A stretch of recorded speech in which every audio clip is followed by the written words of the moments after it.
मानता हूं। 1946 में इंग्लैंड की पार्लियामेंट में इंडियाज इंडिपेंडेंस एक्ट पारित हुआ, आजादी का कानून, भारत की आजादी का कानून। और मेरे जैसे नौजवान से अगर पूछा जाए तो हिंदुस्तान को ब्रिटेन के पार्लियामेंट से कानून पारित करने के बाद आजादी दी गई है, हमने आजादी ली नहीं। क्योंकि यह तो मैं बहुत बेचारगी की स्थिति मानता हूं कि कोई हमको कानून पारित करके आजाद करे। और पार्लियामेंट के नियम होते, अगर मान लीजिए आज पार्लियामेंट ने एक कानून पारित किया और उस कानून के पारित होने के बाद हमको आजाद किया, कल को अगर वो पार्लियामेंट उस कानून को वापस ले ले तो हमारी आजादी का होगा क्या?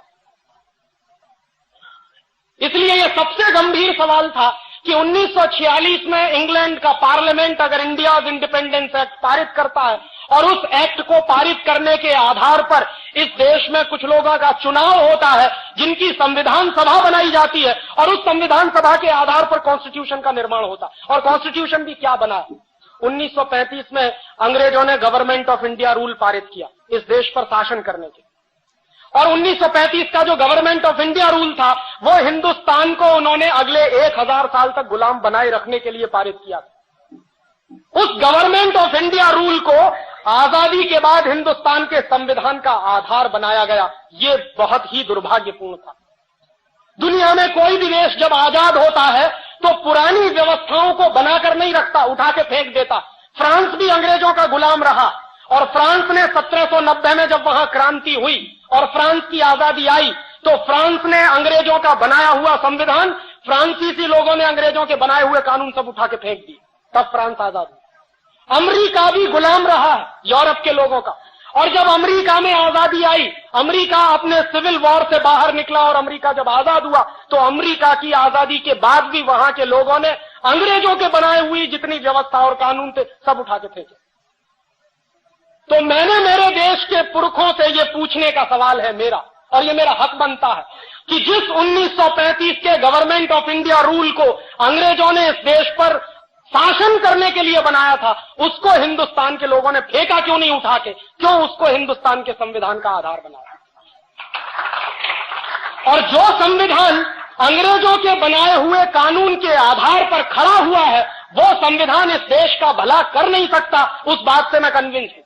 और आप देख लीजिए 1935 का गवर्नमेंट ऑफ इंडिया रूल मैंने निकलवाया और 1935 के गवर्नमेंट ऑफ इंडिया रूल को एक बाजू में रखा और हिंदुस्तान के संविधान को दूसरे बाजू में रखा। फर्स्ट एक्ट के 95 जो आर्टिकल्स हैं, अनुच्छेद हैं, उनकी भाषा जैसी की तैसी है, कॉमा फुल स्टॉप भी नहीं बदला गया उसमें। माने जो कुछ अंग्रेजों ने तय कर दिया था उसी को आजाद हिंदुस्तान के अय्याश प्रधानमंत्री ने हिंदुस्तान का संविधान मान लिया। ये आजादी कैसी आजादी? और उससे भी ज्यादा तीसरा गंभीर सवाल मैं ये उठाता हूं कि जिन कानूनों को अंग्रेजों ने हिंदुस्तान को लूटने के लिए बनाया था वो कानून आज भी क्यों चलते हैं? 1860 में इंडियन पुलिस एक्ट बनाया और 1860 का जो इंडियन पुलिस एक्ट बनाया अंग्रेजों ने, वो जानते हैं क्यों बनाया?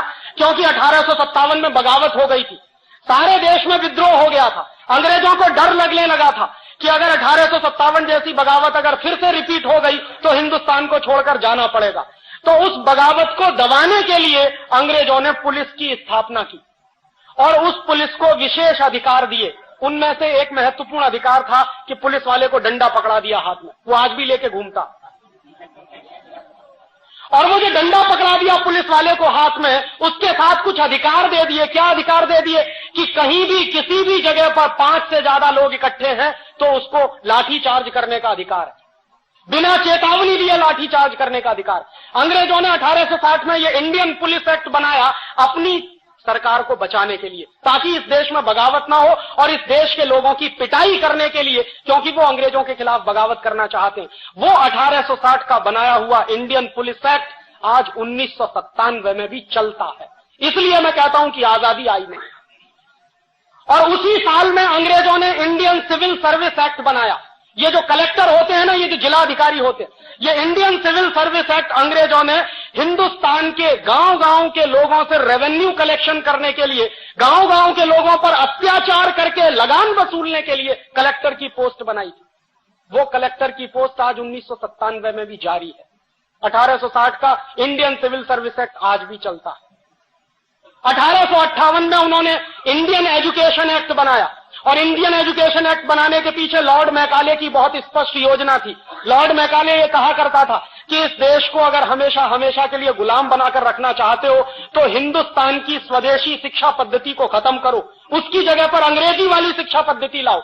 तो इस देश में शरीर से हिंदुस्तानी लेकिन दिमाग से अंग्रेज पैदा होंगे, और जो दिमाग से अंग्रेज पैदा होंगे वो इस देश की यूनिवर्सिटीज से निकलेंगे, और वही लोग शासन करेंगे तो हमारे हित में करेंगे। ये 1858 में 1858 में अंग्रेजी सरकार ने लागू किया ये एक्ट, और उसी एक्ट के लागू होने के बाद कलकत्ता यूनिवर्सिटी बना, बॉम्बे यूनिवर्सिटी बना, मद्रास यूनिवर्सिटी बना। वो कानून 1858 में जो बनाया था वो आज भी चलता है, और ये तीनों यूनिवर्सिटीज गुलामी के प्रतीक इस देश में खड़े हैं।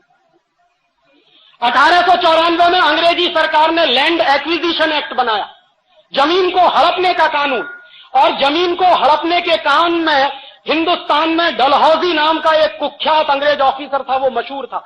जहां जाता था, जिस राज्य में जाता था, उसी राज्य की जमीन हड़प लेता था। झांसी की स्टेट उसी ने हड़पी थी जिसके खिलाफ झांसी की रानी लक्ष्मीबाई की लड़ाई हुई थी।